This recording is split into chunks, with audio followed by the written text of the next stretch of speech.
All right, welcome to Hoops Tonight here at The Volume. Happy Thursday, everybody. Hope all of you guys are having a great day so far. Got a jam-packed show for you guys today. We're starting with one of the games from the ESPN slate, or the ESPN slate last night, as the New York Knicks got off to a really good start against the Cavs on the road in Cleveland, but the Cavs regained control there. I want to talk about a little bit about the concept of playing with force. I want to talk about some of the things that Cleveland does on offense to keep their offense moving smoothly in the half court. Mainly just playing with a lot of pace. I want to talk about what that means. After that, we had an insane slate on Tuesday night. We had a scheduled day off yesterday, so we want to get to those games today.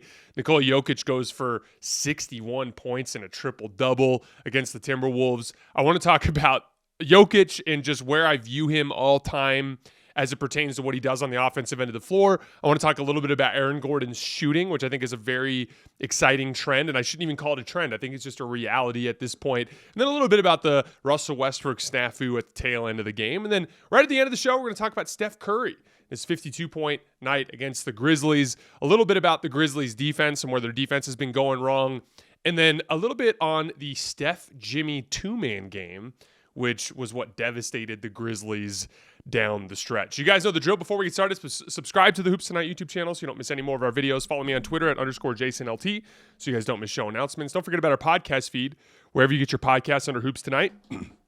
It's also super helpful if you leave your rating and a review on that front. We also have brand new social media feeds on Twitter, Instagram, and Facebook, where Jackson's doing great work making content for us throughout the season. Make sure you guys follow us there. And then last but not least, keep dropping mailbag questions in the YouTube comments. We've already done our mailbag this week, but we'll do another one next week. You have all of these episodes between now and then to drop your questions into the comments. All right, let's talk some basketball. So with Knicks Cavs, I want to start with the concept of force. And I don't mean like Star Wars force. I mean like the physical idea of playing with force, bringing power to everything that you do on the basketball court. The Knicks are a big and strong team.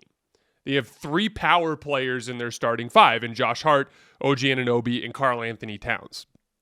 And without Jalen Brunson, they've looked a lot more like last year's team in that they're trying to win by outworking you. Since Jalen Brunson went down, they're top 10 in defense, second in points off of turnovers, so a lot of defense to transition sequences, top 10 in fast break points per game, and top 10 in offensive rebounding. So a lot more in line with what you remember from some of the more grit and grind type of Knicks teams that we saw in the last couple of years. So in short, they're trying to make up for Brunson being out by outworking teams. And they came out early in this one and just outworked the Cavs. They were the more physical team that was running harder. They were keeping the Cavs out of transition.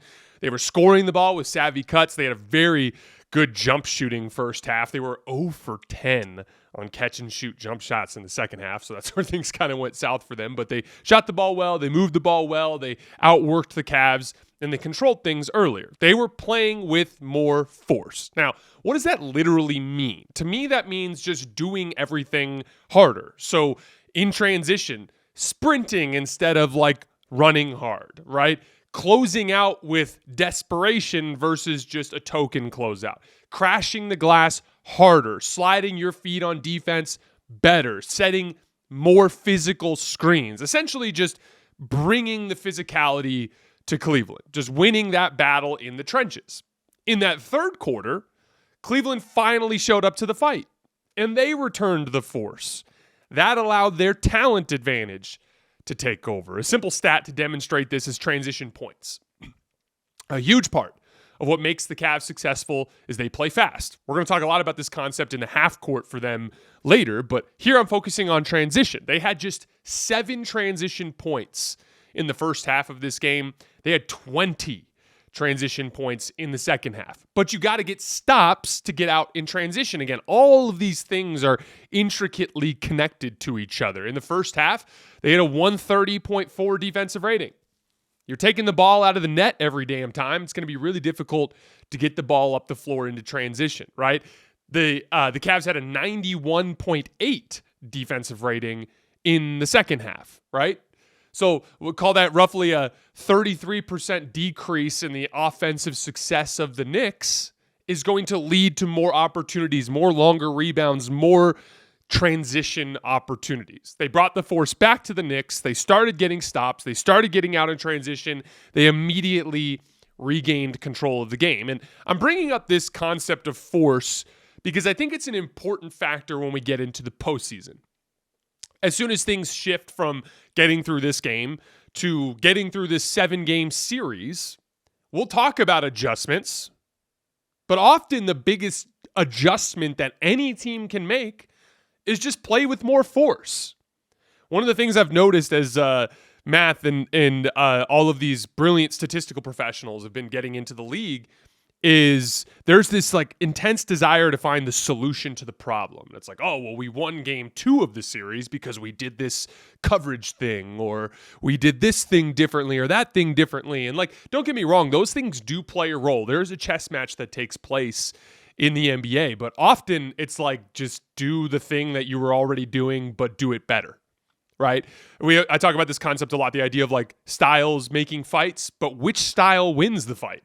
If a big fighter and a small fighter who's very fast get into the ring, there's a version of that where the small guy can win using his speed, just like there's a version of that where the big guy can win using his size. Often it's not about some adjustment. It's just about whatever that advantage is, getting leveraged more, getting leveraged better to control the situation. And so like we'll see those oscillations back and forth in playoff series as, you know, the urgency shifts from one team to the next. This is why I always look at game 3 as like the buzzsaw game, right? Because it's like you go up 2-0 at home and you go on the road. It's really hard to run as hard, screen as hard, slide as hard, rebound as hard as the team that's at home down 2-0 playing in front of their home crowd, bringing so much force to bear in that specific situation. And it's specifically important for Cleveland's playoff success because they're a little bit vulnerable to size and strength, as we've seen at various points over this little slide that they've had in the last few weeks and even in the first half of this game. I want to shout out a couple of specific guys before we get into that concept of pace that I was talking about earlier. Donovan Mitchell, it's good to see him get back into his groove. He really took over this game in the third quarter offensively as the Cavs started to take control. The Cavs gave him a day off last week against Portland, and he's been great since coming back. He's in this kind of brutal shooting slump before then, and you could see some of his decision-making take a slide as well. And since he came back, 29 points, 8 rebounds, 7 assists, 63% true shooting in 4 games. So looks just like the old Donovan Mitchell, better version. I mean, hell, that's damn near a 30-point triple-double. Really high-level play out of Donovan Mitchell as of late. I thought Evan Mobley was brilliant in the fourth quarter when Cleveland put the game away. He had a big 3 on the wing, and he had a nice driving little drop-off pass to Jared Allen underneath the basket. He was super active on the offensive glass, was super active on the defensive end. I thought he was a big part of that shift in force that we talked about. Jared Allen was brilliant all night, specifically with the speed of his cuts, both in rolls off of ball screens, but also around the rim when he's relocating from dunker spot to dunker spot. And it was really causing fits for Cat, who can be a little slow-footed from time to time. And this is where I want to get into this foundational concept that everyone on the Cavs is great at. And I'm talking about it here in the with respect to Jared Allen, but this is the idea of playing with pace when you're in the half court. So obviously you run up the floor in transition, there are advantages there. Why? Because if you bring your speed into the equation in the open floor and the other team doesn't match that speed, you can get advantages without having to slow down in the half court and run action. Sometimes that advantage is so dramatic that you just get a driving layup or an easy wide open 3 on a kick ahead pass, right? But a lot of times even just a transition push can start the chain of events. As the defense is getting back, the ball popping around, you have an advantage from the transition push. You can play off of that if the defense tries to rotate and just play driving kick basketball, right? The entire purpose when we get into the half court of running action is to get an advantage. And so if you can get that advantage from the transition push, then you don't have to slow down and run action. But once you get in the half court, there are a lot of teams in this league that can struggle against ball pressure and denial and so many different things. In large part, they play into that by playing too slow. This is an issue I've seen with the Lakers from time to time as a team that I root for, right? And there's an upside sometimes to their brutally slow approach in the way that it can disrupt the rhythm of a game. And that's an entirely different conversation for another day. And we've talked about it before. But one of the things that can happen is like, it's a lot easier to chase a guy over the top of a screen, both on ball and off ball, to chase a relocating shooter, to tag a roller, to do any of those things when the ball handler's not flying off the screen, when the off-ball shooter's not flying off the screen, when the relocating shooter is slowly relocating versus quickly relocating, when the roll man is rumbling down the lane instead of sprinting down the lane. And I clipped several examples from today's game involving Jared Allen that you guys can find on my Twitter feed at _JasonLT. But you can see this. There's an action early in the game. It's first bucket that the Cavs get. And all it is, if I remember correctly, it was like a Garland, I think it might have just been Strus coming off of a ball screen with Jared Allen, but I can't remember. I think it might have been like a pistol type of action where Garland threw a DHO first. But the two elements that you need to focus on are watch how fast Max Strus sprints up off the screen. That automatically puts his defender into a tougher position because now he has to sprint just to try to keep up. And his job is to apply back pressure, to stay attached to the ball handler. Is it harder to stay attached to a ball handler who is sprinting off of an action or a ball handler that's jogging off of an action? It's not too hard to figure out, right? Strus sprints into the action with Jared Allen. Now he's just going downhill, free and clear, because his defender's trailing the play. Karl-Anthony Towns is the guy that's showing there. This is where Jared Allen's cut comes into the picture. Watch how fast Jared Allen, on this clip that I posted on my Twitter feed, watch how fast Jared Allen sprints on his roll to the rim. He sprints, so Cat has no damn chance as he's backpedaling in his drop coverage to get there in time. And so Strus is able to just easily float it up into the air. Easy two-handed dunk for Jared Allen. There's another play. I clipped it. It's in the exact same thread. So if you go to my Twitter feed and you find that clip, it's the next one down. Evan Mobley is driving across the lane out of the right corner. Jared Allen, typical 4-out, 1-in spacing. When you're occupying the dunker spot, you always want to be in the dunker spot opposite the basketball. Not too hard to figure out why, because if the guy who's helping helps on the strong side, it just creates more space between you and the helper so that you can create a nice, easy passing angle. Once the ball crosses the midline, you have a job, and this goes way back to high school. They're teaching this to bigs in high school. Right when you cross that midline as the ball handler or pass the ball across the midline, that guy has to move from the weak side dunker spot. Now the weak side is shifted to the strong side. He's got to get to the opposite side. Jared Allen on this play, as Evan Mobley is driving across the lane, sprints over to the opposite dunker spot. Karl-Anthony Towns helps. There is Jared Allen wide open underneath the basket. Everyone overreacts. He's able to pump fake and get a little easy reverse layup. But it's everybody on the team. Max Strus is flying off of cuts. Garland and Mitchell are constantly sprinting up the floor in their transition pushes, trying to get those early offense opportunities. Evan Mobley's running into everything. Everything they do happens with great pace. Sam Merrill in his ghost screen actions that he runs with Garland and Mitchell. He's sprinting in and out of those cuts. This is a simple concept that makes life easier for you on the offensive end of the floor. We talked about the idea of like doing things at game speed as a shooter. Kevin Durant talks about this concept all the time. That has more to do with translating to a game environment. Don't practice doing something at a slower speed than you're going to have to do it when it actually matters, right? But similarly, when we get into these offensive situations, if you jog into everything, you're easy to guard. If you sprint into everything, you are infinitely harder to guard. That's what it means to play with pace in the half court. I think it's one of the foundational traits that makes this Cavs offense so great. And every time you watch them, that sort of thing screams off of the screen. It's an element that Kenny Atkinson has brought to this team, and it's been a big part of their transformation over the course of this season. The finals are here, and the only thing for sure is it's the last time to bet on college basketball this season. It's been an amazing ride to get here, full of the unexpected happenings. Maybe there will be more. Get in on all the action, expected and unexpected, with DraftKings Sportsbook. With live betting, exclusive content, promos, and parlays, DraftKings is the ultimate college basketball destination for March. Ready to make your first bet? Check out the matchups and pick a team to win. It is that simple. I am a big Arizona fan here from Tucson, Arizona. Big underdogs against Duke. this weekend. If you believe in the Arizona Wildcats and their chances to win, they're currently listed at plus 4,000 on DraftKings. First time, here's something special just for you. New DraftKings customers bet $5 to get $150 in bonus bets instantly.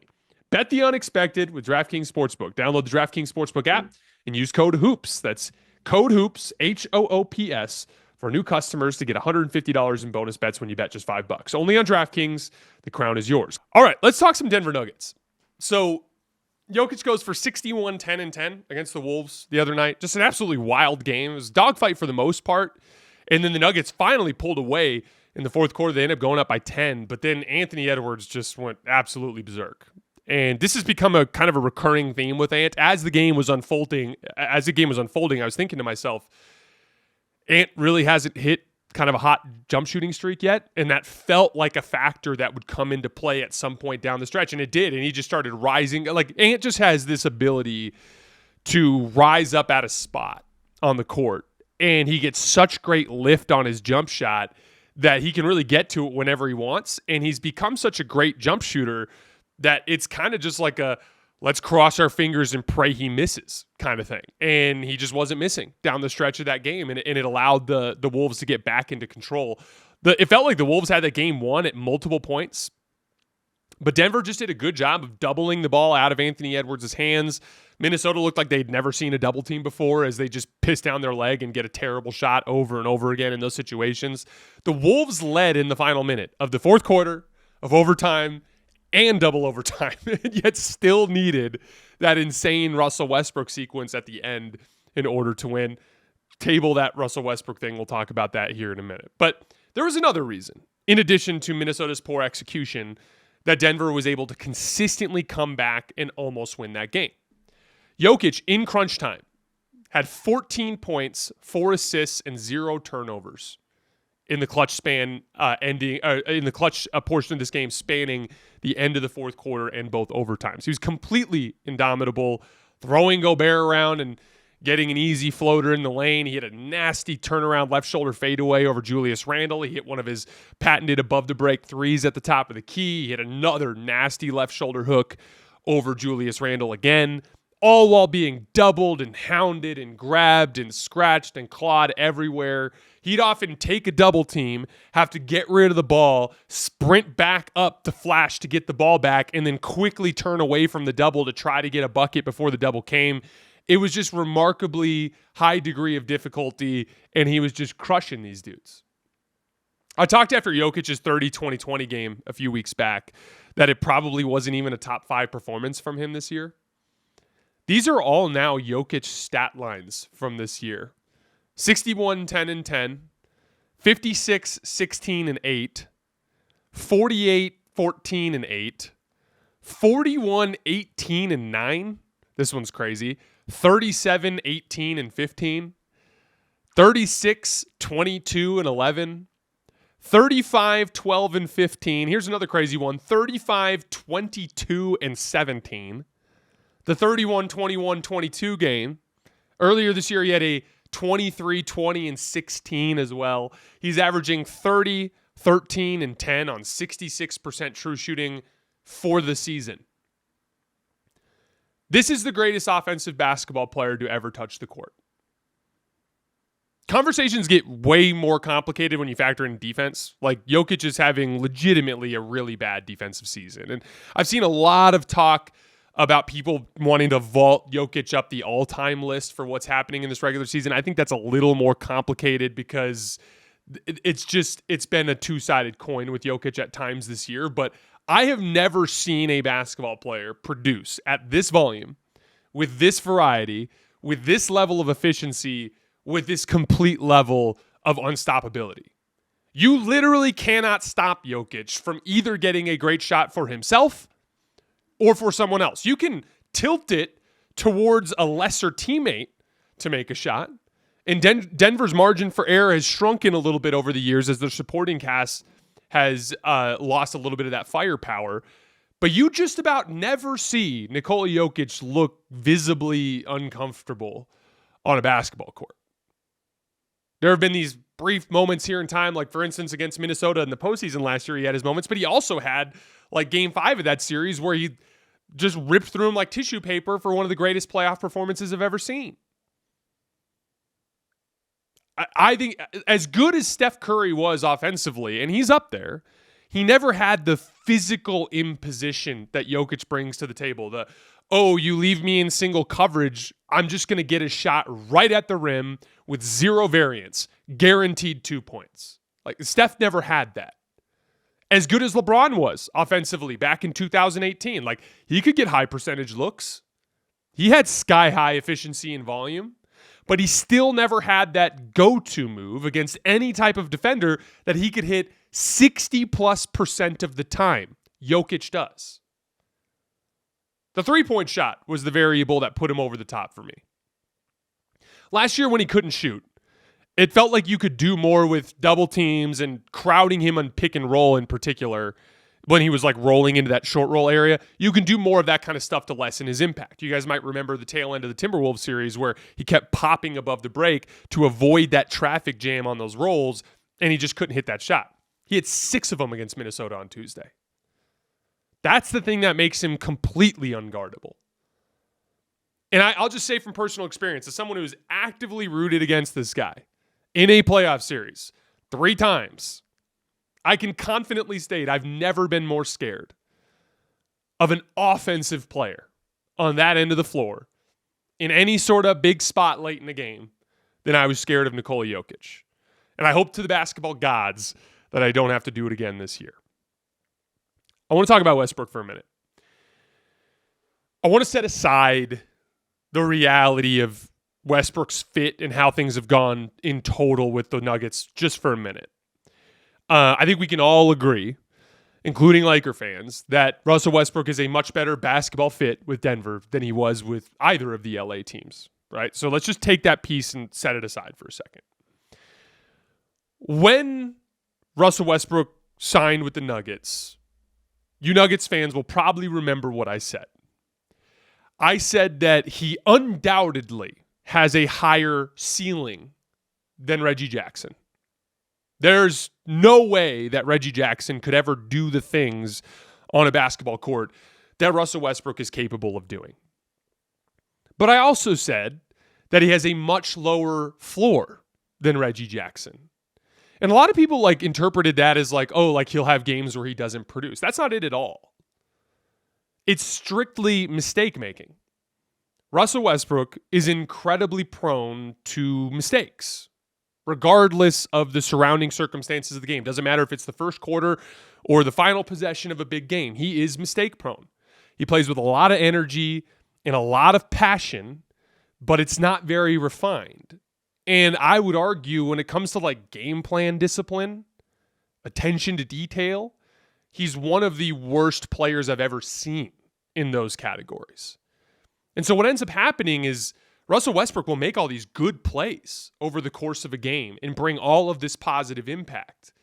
But he just has a tendency to make these mistakes that undercut that success. So for instance, everyone's going to focus on the final sequence. I want to set that aside for a second as well. The overtime possession where he makes the post entry pass to Jokic and then he cuts through the lane and then he just throws Nickeil Alexander-Walker to the ground with a swim move. Right in front of the ref. Easiest offensive foul call in the league. They're going the other way. Just turn the ball over for no reason in a big spot in overtime. In second overtime, Nuggets up by 1. He's guarding Anthony Edwards, the only guy who's been torching your ass over clutch time. He's guarding Anthony Edwards out up at the top of the key, and he just goes catatonic. And he's just standing up there 25 feet from the basket, and Ant just back cuts right behind him. Easy pass. I think it was from Julius Randle, if I remember correctly. Easy pass on the back cut. Layup. Now Minnesota has the lead again. Forget about just that split-second decision-making at the end of the game. There were 2 other situations in that same overtime sequence where Russ either tricked off an offensive possession or gave up a bucket because he's just mistake-prone. He just makes mistakes. And a lot of these people were making Laker fans out to be jerks for just pointing out these basic things that we learned from rooting for the guy. I still vividly remember in big spots, many times, fourth quarters, 2-3 minutes left, huge possession, Russ forcing it in transition when there was nothing there and smoking a layup. You guys saw it again last night as he blew a game, as they blew a game to the Spurs in a big sequence late down 2 as he smoked this crazy reverse layup and it led to another layup going out the other way. That happened to me, to other Laker fans rooting for him many times over the course of the year and a half that he was there. I still vividly remember a game against the Brooklyn Nets in LA. Stanley Johnson signs with the Lakers like day of, does an incredible job picking up Harden like full court all game. It's this really important game for the Lakers too as they're trying to float in the standings. And one of the biggest possessions of the game late in a one-possession game, Russell Westbrook is guarding Patty Mills. What's your job guarding Patty Mills? Game plan discipline, attention to detail. He's the best shooter on the court. You got to track him. He was ball watching just like that play I was talking about with Pat Mills relocated to the left corner. Harden hit him. He hit the dagger. The game was over. I've been there, guys. I wasn't trying to talk shit for the sake of talking shit. I wasn't trying to be personal. I wasn't trying to be a dick. I rooted for the guy for a year and a half. It was in my best interest as a fan for him to be good. And he just repeatedly undercut his successes with that mistake making. And then there you go. In a big possession late, Anthony Edwards turns the ball over. You're up 1 with the ball. You don't take a shot unless you are 100% sure you are going to make it. And instead, it's another one of those reckless transition pushes. Then he compounds the mistake after missing the layup by getting back into one of those no man's land, kind of floating around situations around the right elbow. And next thing you know, there's a skip pass, and he has to throw a reckless closeout, and he fouls a three-point shooter, and he literally turned a win into a loss. And look, Nikola Jokic after the game, excellent leadership, says this kind of shit happens sometimes. And he's not wrong. I literally just watched LeBron do it the other day. I watched LeBron the other day lose a shooter in the weak side corner and then turn the ball over on the baseline. Here's the thing. I've been watching LeBron his entire career. That was fucking weird. That was highly unusual from LeBron James. I watched Russell Westbrook this entire phase of his career. That is something he is absolutely prone to doing in these sorts of spots. And so, again, there are some realities, right? Jamal Murray's healthy. Russell Westbrook's probably not out there, right? There are ways for Mike Malone and the Nuggets to shield against this sort of thing by keeping him out of the game in those spots.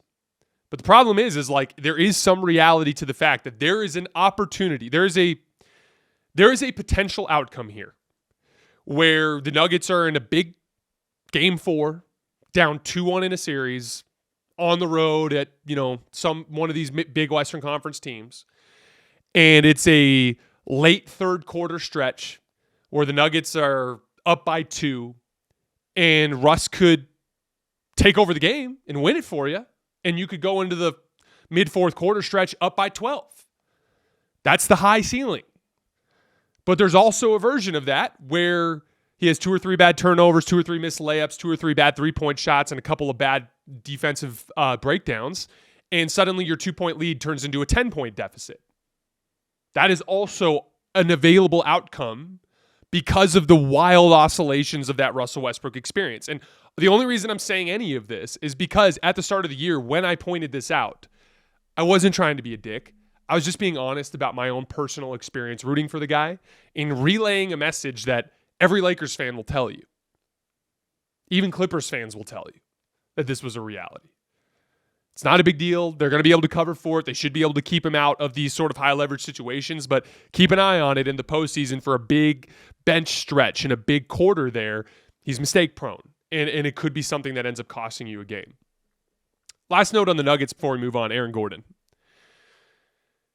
I don't think of this Aaron Gordon shooting stretch as some sort of anomaly or just random hot streak or anything along those lines. I genuinely believe Aaron Gordon is just a great shooter now. I think you can tell just by watching. I don't think this is something that takes any sort of expertise to pick up. If you watch him, His release is more fluid. There's very little wasted motion. He gets excellent energy transfer. I talk about this all the time. That's the flow of energy from your feet all the way through the top of the shot. Just watch Aaron Gordon when he shoots. It just looks easy breezy flip of the wrist. He's super confident with it. Made 2 more massive ones in that overtime game against Minnesota. Was stepping into one. Even the ones he missed were like barely off. Like the guy is just flat out a really good shooter now. And I think it's a couple different things that I want to say about it real quick. First of all, young players. Aaron Gordon built a gym at his house. And again, not all of us have that luxury, as we know. But Aaron Gordon built a gym at his house and just shot thousands and thousands and thousands and thousands and thousands of shots. He straight up said that in an interview recently. It's just a reminder that if you are a basketball player who wishes you were a better shooter, you're at point A, and if point B is you being a great shooter, there's no way to get from point A to point B without taking thousands and thousands and thousands of shots. There's no cutting that corner. And Aaron Gordon paid his dues, paid the price to become a great shooter, and he's there now. Second piece of it, I think that this Denver Nuggets season is headed for some sort of like second or third round exit. I still view them as a championship contender. I would be foolish. All of us would be foolish to write off Nikola Jokic and pretend like they can't get the job done. They absolutely can get the job done. And if Jokic and the Nuggets were hoisting the trophy in June, I would not be shocked. I'd be a little surprised, but I wouldn't be shocked. That said, I do think they probably lose in the second or third round in that we're headed towards some sort of pivot this summer. The original construction of the team involved this idea that Jokic inverted the spacing by bringing rim protectors out around the elbow above the break area just because of Jokic's threat as a scorer in those ranges. This creates all this space along the baseline, right? That is how Aaron Gordon used to be an effective offensive player for the Nuggets. His ability to be a vertical spacer along the baseline. Michael Porter Jr. was the weak side three-point shot spacer, closeout attacking spacer, second side creator type of role, right? I believe Aaron Gordon's development as a jump shooter allows him to actually fill the Michael Porter Jr. role of being a weak side spacer who can run second side action, who can do those sorts of things for this team. Someone in a mailbag a while back pitched the idea of a swap between the Timberwolves and the Nuggets of Jaden McDaniels for Michael Porter Jr. And I don't even want to get into the realistic, how realistic that sort of deal was. Just I want you to think of it just conceptually, meaning freaky athlete, 6'9", defensive-minded player that can't shoot versus 6'10", good defensive rebounder, guy who can play some help side defense, knockdown shooter, more of a scorer type, nowhere near as good defensively.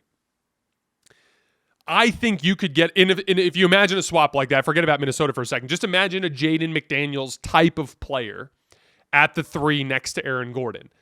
They can flip those roles now, and they can have a defensive-minded 3 who works along the baseline while Aaron Gordon is now working the weak side as that shooter, spacer, second side creator.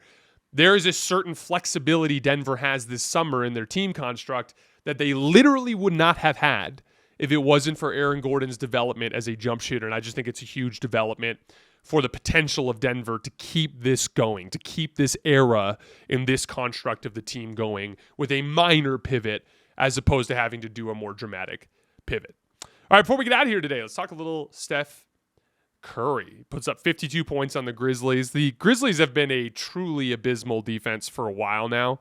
They lean on a lot of weaker defensive players. Zach Edey can struggle in space. He's been dealing with a bunch of nightmare matchups in the last week. Santi Aldama is bad in his food and gets attacked every time down the floor. Ja Morant has his moments, but he's just really small. He had a little moment where he guarded Steph Curry for a few possessions in that game and stayed attached to him pretty well because he's such a freaky athlete. But he's just small and he has a lot of offensive responsibility. It's a lot to ask. And to make matters worse, they're just spiraling in general as a team. They're down to the 8 seed and all things are looking pretty bleak for the Grizzlies. But just in the last week, the Grizzlies at home, all at home, have given up the most points the Lakers have scored in a game that Luka, LeBron, and Austin have all played in. The most unguarded catch-and-shoot threes that the Celtics have generated in a single game all season, and 52 points to Steph Curry, all in 1 week, all at home. Point being, if you want to get your offense going, go to Memphis and play the Grizzlies. There were two main factors that were causing the Grizzlies to have so much trouble guarding Steph. He did hit a lot of really tough contested shots in this game. You're not getting to 50 points unless you can hit tough contested shots. And Steph has looked fantastic. That's the subplot here, is like Steph is just peaking right at the right time, preparing for this playoff run. He's averaging 28 points per game on sky-high 66% true shooting in his last 23 games. And again, that to me is where you want Steph to be. Like, you don't need Steph to be 2021 32 points a game, like kind of lower efficiency, just but like trying to create everything himself. This is a version of the team where you want him more like the 2022 version of Steph, where he's in that high 20s range, super efficient, picking his spots. There's a team concept that he's thriving in, right? Steph's playing great. But his offense in this game was supplemented by two things. One, drop coverage with Zach Edey. Steph got almost a dozen really clean looks in this game because Zach Edey was sitting right underneath the basket, ignoring Draymond, and Draymond was just setting these monster screens on Jalen Wells. And so as a result, Steph is able to just come free and clear off of these screens. And I mean, I clipped a few examples on my Twitter feed, by the way, so go to @_JasonLT and you guys see some examples of what I'm talking about. But like, this was the coverage the Spurs used against Steph back in 2013. This is the coverage that all of us freaked out about back in 2022 when the Celtics tried to use this coverage in the finals.